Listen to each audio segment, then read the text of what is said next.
حسرتوں کا طوفان دل میں چھپائے جب کوئی آخری سانس لیتا ہے تو اس کا جی چاہتا ہوگا کاش عمر کچھ اور دراز ہو جاتی اور اپنی خواہشات پوری کر لیتے، لیکن ایسا نہیں ہوتا۔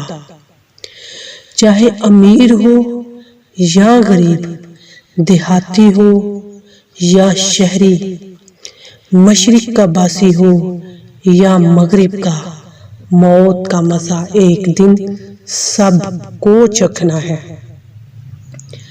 جاتے جاتے بہتوں کو اس بات کا افسوس ہوتا ہوگا کہ کاش میں نے پڑھائی کی ہوتی، کاش دل لگا کر کام کیا ہوتا، کاش پیسے نہ اڑائے ہوتے۔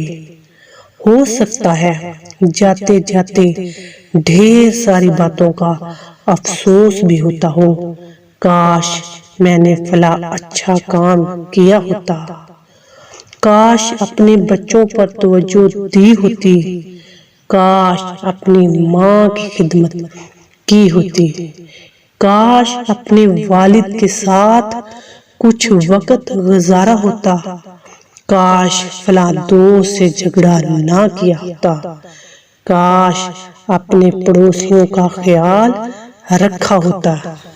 لیکن اس وقت تک دیر ہو چکی ہوتی ہے، کیونکہ دروازے پر موت کے فرشتے کی دستک سنائی دینے لگتی ہے اور اسے یقین ہو جاتا ہے کہ چند ہی لمحوں میں وہ ایک جسد خاکی میں تبدیل ہو جائے گا، اور پھر رشتہ دار اور احباب اسے منو مٹی کے نیچے دبا دیں گے اور اس کی ساری خواہشات اس کے ساتھ ہی دفن ہو جائیں گی۔ واقعی انسان کا دم نکل جاتا ہے اور خواہشات ادھوری رہ جاتی ہیں۔ آدمی صرف کھلی آنکھوں سے وقت کے بہتے دریا کو دیکھتا رہتا ہے، اس کی مجبوریاں اور معذوریاں اسے روکے رکھتی ہیں، اور وہ حسرتوں کا طوفان دل میں چھپائے آخری سانس لے لیتا ہے۔ اس لمحے میں یقیناً اس کا جی چاہتا ہوگا کہ کاش عمر کچھ اور دراز ہو جاتی اور اپنی خواہشات پوری کر لیتا، لیکن ایسا نہیں ہوتا۔ واقعی انسان کا دم نکل جاتا ہے اور خواہشات ادھوری رہ جاتی ہیں۔ آدمی صرف کھلی آنکھوں سے وقت کے بہتے دریا کو دیکھتا رہتا ہے، اس کی مجبوریاں اور معذوریاں اسے روکے رکھتی ہیں، اور وہ حسرتوں کا طوفان دل میں چھپائے آخری سانس لے لیتا ہے۔ اس لمحے میں یقیناً اس کا جی چاہتا ہوگا کہ کاش عمر کچھ اور دراز ہو جاتی اور اپنی خواہشات پوری کر لیتا، لیکن ایسا نہیں ہوتا۔ آسٹریلیا کے کچھ مریضوں نے ایک نرس سے اپنے دل کی بات کہی اور اپنا دل ہلکا کر لیا۔ اتفاق سے وہ نرس ایسے وارڈ میں تعینات تھی جہاں عمر رسیدہ مریض اپنی زندگی کے آخری ایام گزار رہے تھے۔ ادھیڑ عمر کی اس نرس بیرونی ویئر نے جب ان مریضوں کی مایوس کن باتیں سنی تو ان کے درد کو محسوس کیا، اور ان کا نام لیے بغیر ان کی داستان علم کو بلاگ کی صورت پر انٹرنیٹ پر ڈال دیا۔ یہ بلاگز اتنے مقبول ہوئے کہ 80 لاکھ لوگوں نے انہیں پڑھا اور اس نرس کے جذبے کو خوب سراہا۔ آئیے ہم بھی جان لیں کہ خدا نخواستہ ایسے ہی افسوسناک لمحات ہماری زندگی کا حصہ تو نہیں بن رہے۔ بیشتر مریضوں کو افسوس تھا کہ انہوں نے اپنی ساری زندگی دوسروں کے بتائے ہوئے معیار کے مطابق گزار دی، کیونکہ ہمارے ارد گرد جو لوگ موجود رہتے ہیں ان کا لازمی اثر ہماری شخصیت پر پڑتا ہے، اور ہم نہ چاہتے ہوئے بھی وہی کرنے لگتے ہیں جو وہ چاہتے ہیں۔ دراصل ہمیں رائے عامہ کا اتنا خوف ہوتا ہے کہ ہم اس سے روگردانی کا سوچ بھی نہیں سکتے۔ وہی کپڑے پہنتے ہیں، وہی کھانے کھاتے ہیں، وہی سب کچھ پسند کرتے ہیں اور اسی انداز میں گفتگو کرتے ہیں، یہاں تک کہ اس انداز میں جیتے ہیں جو دوسروں نے ہمارے لیے طے کر دیے ہیں۔ کیا یہ ہماری انفرادی شخصیت کی نفی نہیں؟ جب زندگی بھر ان کی آواز میں آواز ملا کر ہم آخری سفر پر روانہ ہوتے ہیں تو آس پاس کوئی نہیں ہوتا۔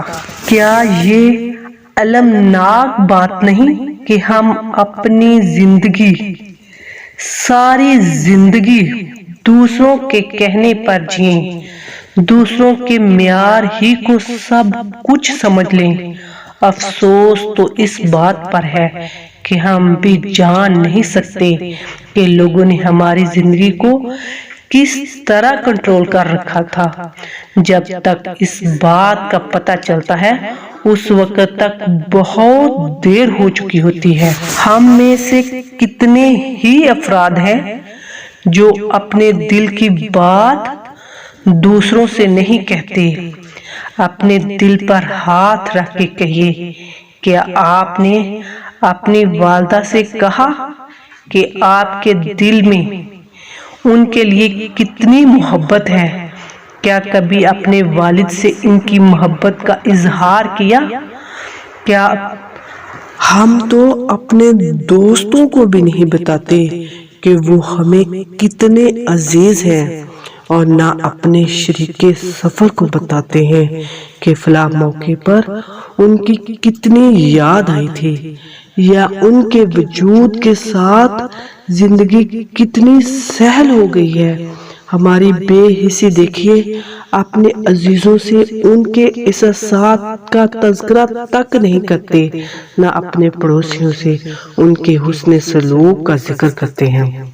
اس لیے جب چاہتوں اور قربتوں کے رشتوں کا احساس ہو جائے تو خدا را ان کا برملا اظہار بھی کر دیجئے، ورنہ زندگی پر افسوس ہوگا کہ اے کاش ہم نے اخلاقی دباؤ میں اپنی زبان بند نہ رکھی ہوتی اور وقت پہ کہہ دیا ہوتا جو برسوں سے کہنا چاہتے تھے۔ ہم میں سے بیشتر لوگ اپنے کام سے بے حد سنجیدہ ہوتے ہیں، انہیں یاد ہی نہیں رہتا کہ ان کے اوقات کار پر لوگوں کا بھی حق ہے، انہیں احساس نہیں ہوتا کہ کون گھر میں ان کا انتظار کر رہا ہے۔ بچے اپنے باپ سے باتیں کرنا چاہتے ہیں اور بوڑھے والدین اپنے بیٹے کو آس پاس دیکھنا چاہتے ہیں۔ نتیجتاً ریٹائر ہونے کے بعد خیال آتا ہے کہ ہائے وہ وقت تو ضائع ہو گیا جو ہم اپنوں کے ساتھ گزار سکتے تھے۔ نہ بچوں کو بڑا ہوتے دیکھا، نہ گھر والوں کے ساتھ کہیں تفریح پر گئے۔ اب باقی زندگی اسی افسوس کے ساتھ گزارنی ہے کہ کاش کچھ وقت اپنوں کو دے سکتے، زندگی کے چند لمحے، چند گھنٹے، چند دن سنہری بنا سکتے۔ یہ بھی حقیقت ہے کہ کبھی کبھار کچھ لوگوں کو دوستوں کی قدر نہیں ہوتی۔ مخلص اور جانثار دوست ہوں تب بھی وہ ان سے دور دور ہی رہتے ہیں، پھر وہ ان کا سلوک دیکھ کر خود ہی دور ہو جاتے ہیں۔ آخر کار زندگی میں وہ لمحہ آ جاتا ہے جب آپ کو اپنے دوستوں کی کمی محسوس ہونے لگتی ہے۔ اس وقت بجائے افسوس کرنے کے اگر ہم انہیں ڈھونڈ نکالیں اور ایک بار پھر انہیں پہلے کی طرح اپنا لیں تو شاید زندگی میں افسوس کی گنجائش نہ رہے۔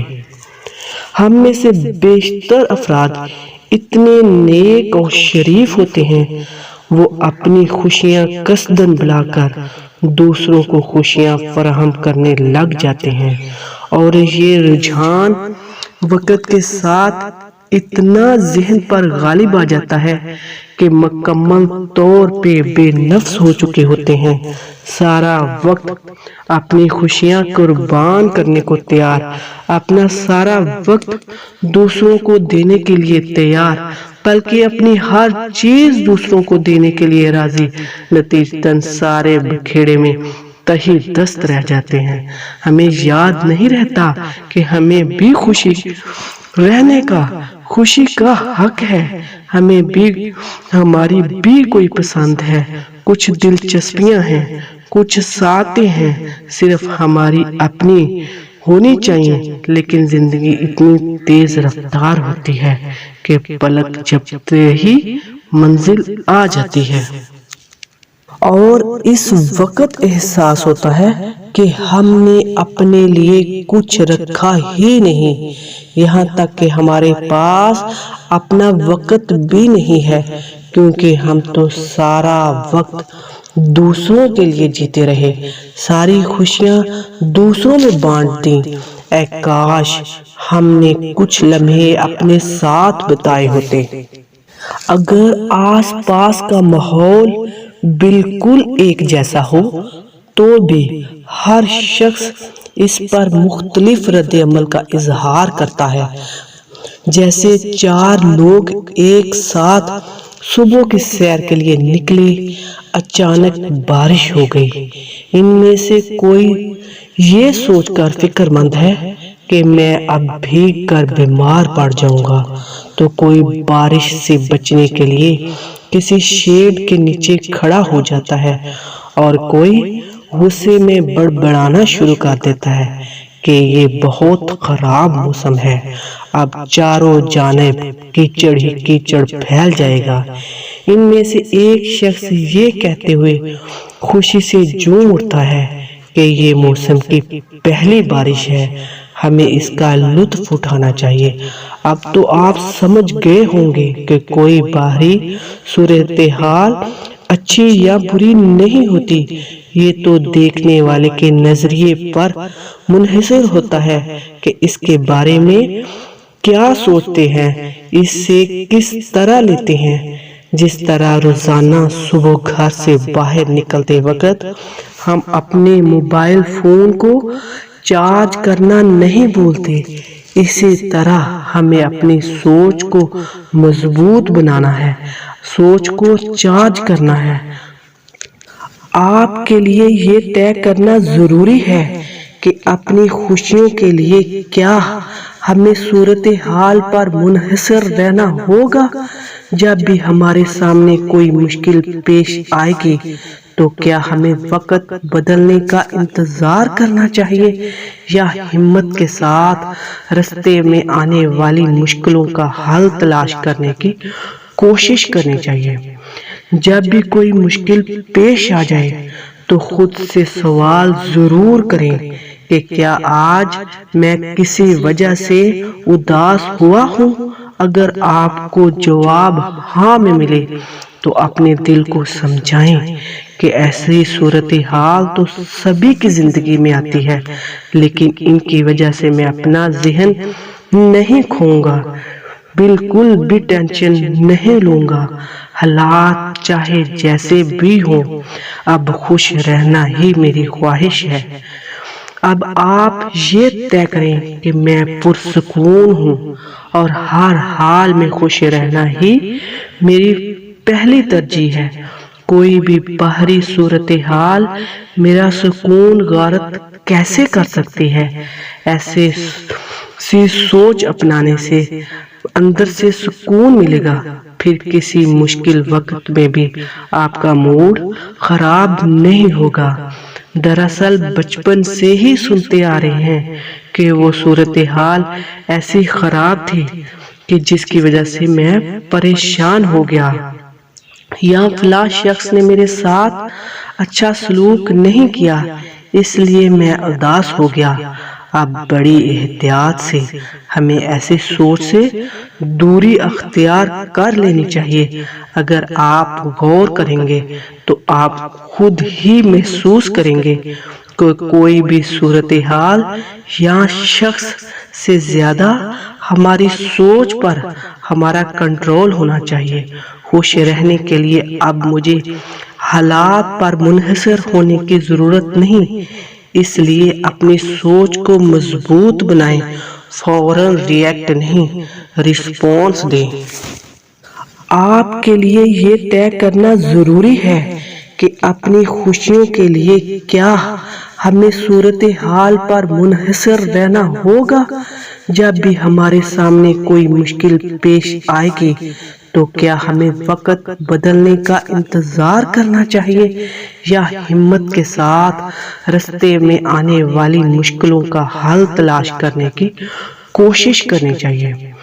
جب بھی کوئی مشکل پیش آ جائے تو خود سے سوال ضرور کریں کہ کیا آج میں کسی وجہ سے اداس ہوا ہوں۔ اگر آپ کو جواب ہاں میں ملے تو اپنے دل کو سمجھائیں کہ ایسی صورتحال تو سبھی کی زندگی میں آتی ہے، لیکن ان کی وجہ سے میں اپنا ذہن نہیں کھوؤں گا، بالکل بھی ٹینشن نہیں لوں گا۔ حالات چاہے جیسے بھی ہوں، اب خوش رہنا ہی میری خواہش ہے۔ اب آپ یہ طے کریں کہ میں پرسکون ہوں اور ہر حال میں خوش رہنا ہی میری پہلی ترجیح ہے۔ کوئی بھی باہری صورتحال میرا سکون غارت کیسے کر سکتی ہے؟ ایسی سوچ اپنانے سے اندر سے سکون ملے گا، پھر کسی مشکل وقت میں بھی آپ کا موڈ خراب نہیں ہوگا۔ دراصل بچپن سے ہی سنتے آ رہے ہیں کہ وہ صورتحال ایسی خراب تھی کہ جس کی وجہ سے میں پریشان ہو گیا، یا فلاں شخص نے میرے ساتھ اچھا سلوک نہیں کیا اس لیے میں اداس ہو گیا۔ اب بڑی احتیاط سے ہمیں ایسے سوچ سے دوری اختیار کر لینی چاہیے۔ اگر آپ غور کریں گے تو آپ خود ہی محسوس کریں گے کہ کوئی بھی صورتحال یا شخص سے زیادہ ہماری سوچ پر ہمارا کنٹرول ہونا چاہیے۔ خوش رہنے کے لیے اب مجھے حالات پر منحصر ہونے کی ضرورت نہیں، اس لیے اپنی سوچ کو مضبوط بنائیں، فوراً ریئیکٹ نہیں، رسپانس